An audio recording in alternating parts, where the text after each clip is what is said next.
Tinipon ni Jesus ang 12 alagad at binigyan ng kapangyarihang magpalayas ng masasamang espiritu at magpagaling ng mga may karamdaman. Ito ang pangalan ng 12 apostol, si Simon na tinawag na Pedro at si Andres na kanyang kapatid. Sina Santiago at Juan na mga anak ni Zebedeo, sina Felipe at Bartolome, si Tomas at si Mateo na publikano, si Santiago na anak ni Alfeo at si Tadeo, si Simong Makabayan at si Judas Iscariote ang nagkanulo kay Jesus. Yung Simong Makabayan ay, kung sa Griego daw ho yun, ay Kananeo, yung Simon na Makabayan. Dito sa 12 alagad na ito na pinili ng ating Panginoon, ito ay bago niya ito pinili, napakarami na siya mga kasama eh. Sa kanyang pangangaral noon, nung kanyang kapanahunan, mga tagapakinig namin, ay alahong pagkakaiba sa pangangaral ngayon na nakikita natin na marami na ho ang talagang sumusunod. Pero dito ho ay pinili ho niya ito, mga taong ito. Sa palagay nyo, Kuya Joe, sa pagkakapili na ito, itong mga taong ito ay hindi ho ito nabibilang sa mga mayayaman, hindi nabibilang sa mga kilala sa lipunan, at mga ordinaryo lamang ho ito. Bakit kaya, Kuya Joe? Ano ho sa palagay ninyo? Mga kapatnubay, ang 12 alagad, kung tapat po tayong tagasunod ng Panginoong Hesus, mananaan sa atin ang banal na Espiritu ng Diyos, tulad ng mga apostol ng ating Panginoon, at magagawa din po nating makapagpalayas ng masamang espiritu at makapagpagaling ng mga may sakit, tulad ng mga apostol, kung buong loob po ang ating pananalig sa Panginoong Hesus. Ayun. Ang pinakapunto ni Kuya Jerome yung pananalig sa Diyos. Siyempre, kapag ikaw nga naman sama ka ng sama sa mga gawain, pagkatapos wala ka pala naman sa isip mo yung sinasamahan, at basta sama ka lang ng sama, wala ka naman pananalig, hindi ka gagabayan ng banal na espiritu. So, yung sinasabi nga ni Kuya Bert kanina yung availability ng isang tao, lalahukan mo yan nung iyong pananalig sa Diyos Kasi pag wala kang pananalig, hindi talaga mananahan. Hindi magiging epektibo ang pangangaral sa Diyos. Kasi hindi madarama ng puso Iyon ho ang punto ni Kuya Diorito, yung ikaw ay merong pananalig bilang apostol, bilang tao, sa ating kapanahunan ngayon, na ikaw ay nangangaral, ikaw ay nagsasalita, pero kung meron kang pananalig, sa iyo ang banal na espiritu, susubaybayan ka. Kuya Ben, ano po naman ang sa inyo? Alam niyo po, ito yung tinatawag nating first community. Ito yung unang-unang komunidad na itinatag ni Jesus. Ito yung panimula ng pagbubuo ng simbahan.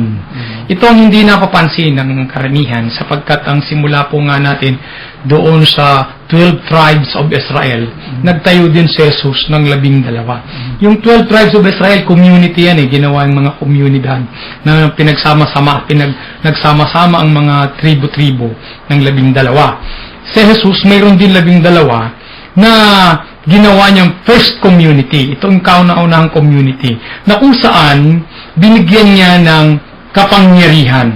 Na yung kapangyarihan ay salin mula sa Ama sa Kanya na pinadaloy niya para doon sa Kanyang mga alagad. Kasi hindi maaaring magmisyon, hindi maaaring pumunta sa pangangaral, hindi maaaring makapag-convert ang isang tao na hiwalay sa kay Jesus. Hiwalay siya sa pamumuno ni Jesus. Malayo sa puno. Ang puno ay si Jesus, nangangahulugan, kinakailangan nakahawak ang kanyang mga alagad upang anuman ang ibig niyang iparating o padaluyin ay makakarating ng tama doon sa patutunguhan sa mga mananalig din sa mga alagad niya.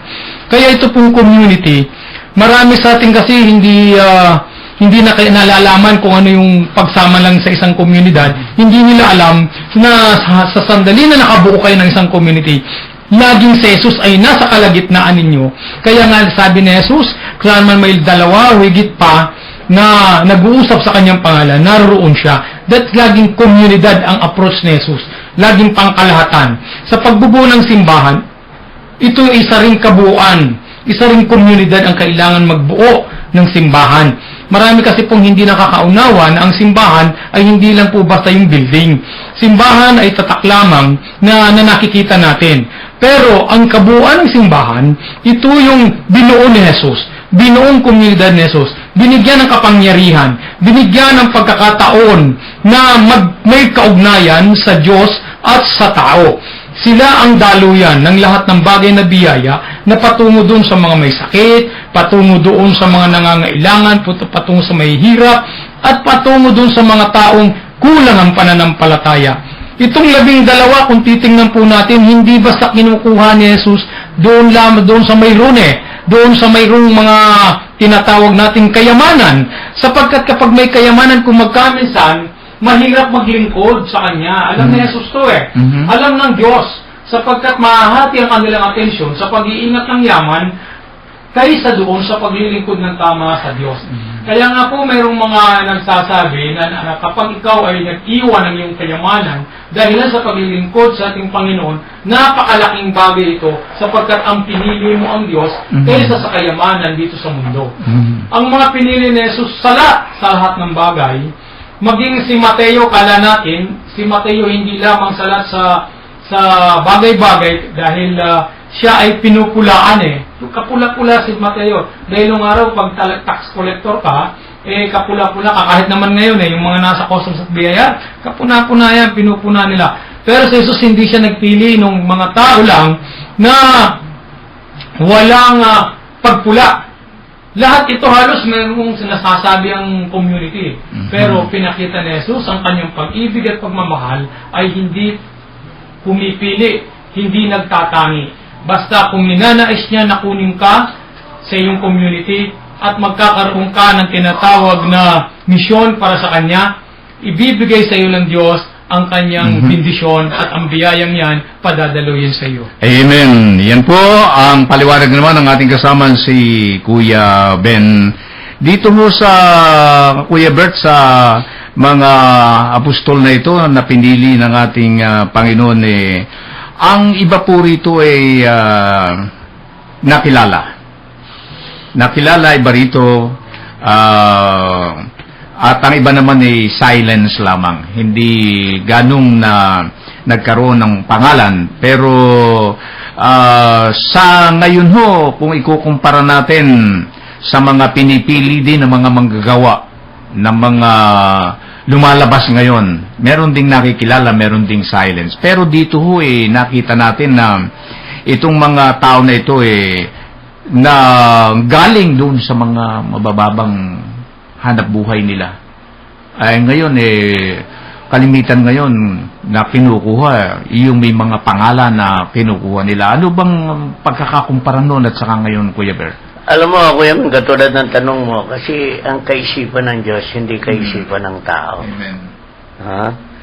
Ang kaisipan kasi ng Diyos ay gagamitin niya yung mga halos walang pinag-aralan, yung karaniwang tao, upang ang mga ito ay makita ng mga tao na kapag itinaas niya, ay katulad niyan, nakakapagsalita sila ng iba't ibang wika noong sila ay dinapuan ng Holy Spirit.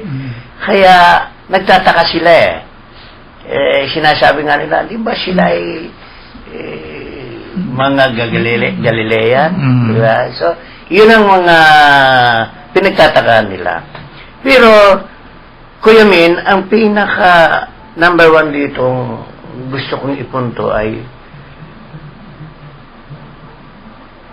itong mga ito, 12 lang sa dinami-dami ng mga Hudyo, 12 lang ang pinili niya.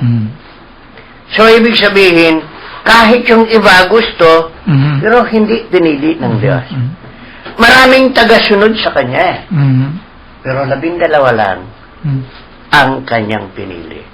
Kaya kahit sa ngayon, gusto mo mang maging pare, kung hindi ka pipiliin ng Diyos, ay walang mangyayari sa'yo. Ang ipinupunto ko rito, hindi lahat ng tao ay binigyan ng kapangyarihan ng Diyos